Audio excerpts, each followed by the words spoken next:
Now, still on the global scene is that Donald Trump has been suspended from Twitter and Facebook after tweeting to supporters who attacked the U.S. Capitol. In a social media message to protesters, he said, and I quote, "I love you," before telling them to go home. He also repeated false claims about election fraud. Details of this and other stories from the Global Business Roundup. Twitter said it required the removal of the 3 tweets for severe violation of our civic integrity policy.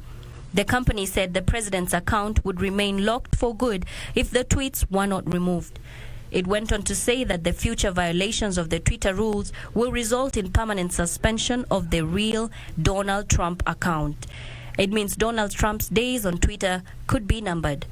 The president is not known for paying much attention to Twitter's community guidelines.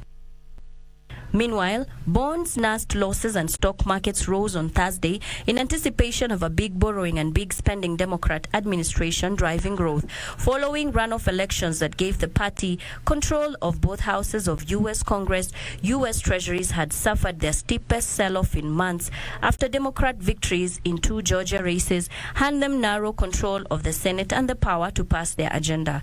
S&P 500 future rose 0.6% and Nasdaq 100 futures rose 0.9% as markets seemed to shake off a late fade that pulled Wall Street indexes back from fresh record peaks when chaotic protests in Washington unnerved traders.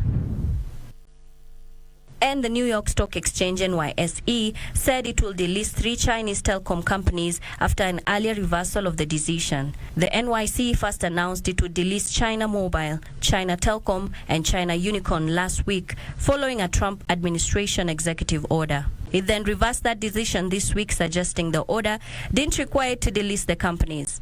Now, in a second about face, the NYSE will delist the companies after all. The second reversal comes a day after the U.S. Treasury Secretary Stephen Mnuchin reportedly raised objections to the NYSE's earlier reversal.